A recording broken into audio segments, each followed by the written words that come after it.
and your contribution is definitely there. You stamp your class on the music. What does it mean to be a part of this show, Reggae Fusion? Well, as she said earlier, authenticity at its best. You know, you have a Cabotan, you have a Sizzler, you have a Turbulence, you have a Bugle, you have a Luton Fire, you have a Richie Spice.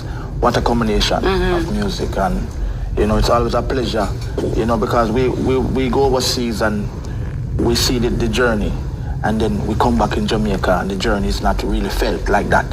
So it's always a pleasure and an honor to gather in such regard. You know what I mean? People them can know say Turbulence still there and we still burning fire. Yes. And we're still at and we're still talented and we're still bringing a message and a force. So it's always an honor for the promoter to call iPhone and say, yo, Reggae Fusion again. So, you know, I hope you can call me next year too. That is it. Most definitely. I really want to ask one question.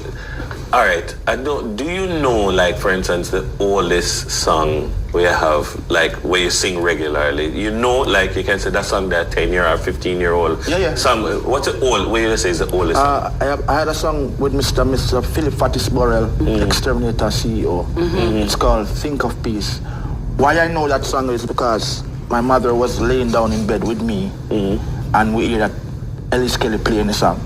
And I run around the yard, me and her, and say, we boss. You know, we never know. Are you still a performing now? Yeah, man. We never know about music them time. They and say, once we hear a song on the radio, you boss, you boss. Yes. So my mother starts say, yo, sell this and sell that, and give me this and give me that and give me that. So it's a wonderful memory. So I'm always going to remember that. Yeah. I asked the question because I think about, like, for you, like, when you go on a stage and you sing a tune, and you hear the people that must sing back the tune. Enough time 10 years later, you know, 15 years later. Enough time I don't remember some of the songs them, because me personally, my work ethic is different from a lot of artists. You know, I stay in studio.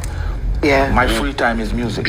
Yeah. You know what I mean? So I stay in the studio. I try to create. I try to go back to the drawing board, as people might say. And we just try to create every day, create content, create lyrics, write for other artists. You know, me a manager, so I manage other artists too. And I produce other artists. I'm a composer, so I stay in the studio, stay on the grind. Well, as a seasoned artist, a veteran artist, what would be one word of advice that you would give to, you know, upcoming artists, you know, artists looking to come into the business, or even your colleagues, you know?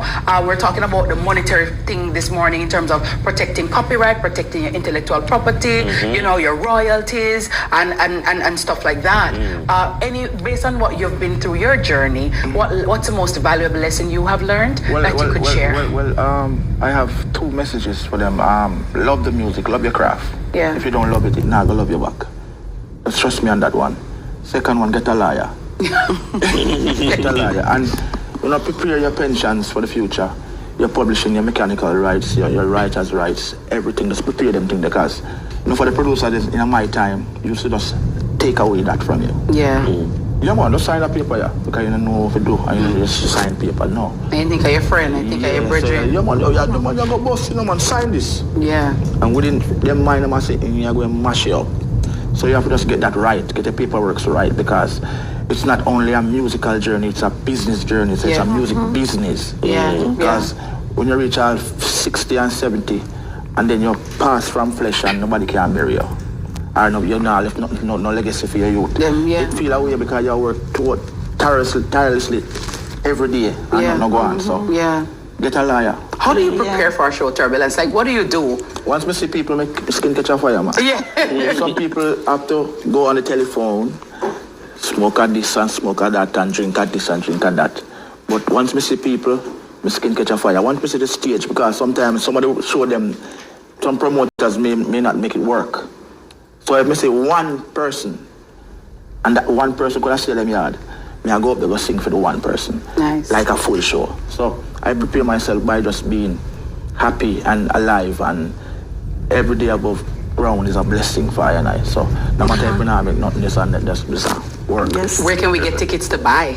Okay, so tickets are available online at xticket.com. Also First by Joy in Kingston, The Trend, Clock Tower, and The Trend Loud Fashion in the Portmore Genus Pharmacy, in Ocharias, First by Joy, in Linstead, Trish Nilsgram, Pash Sports Bar, Reggae Jamaica Village, and King's Landing. I'm trying to come at the gate too. Or you can come at the gate. Okay. Like the car,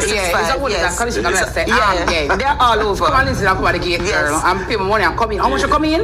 It's $6.5 to come in if you're coming at the gate. For them, all them artists then? Yes. So pre-sold is $5,000. Hold on, you talk fast. What's the one up there?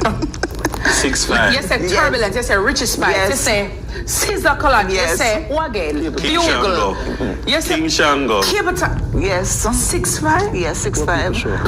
Wow. I feel like the whole of Spanish Town. I feel like the whole of Spanish Town. At Reggae Jamaica Village, we are a team that give back. As I said, we are giving back to Melissa Relief, and we are the person who sponsor Miss Jamaica World, who bring her to our crown.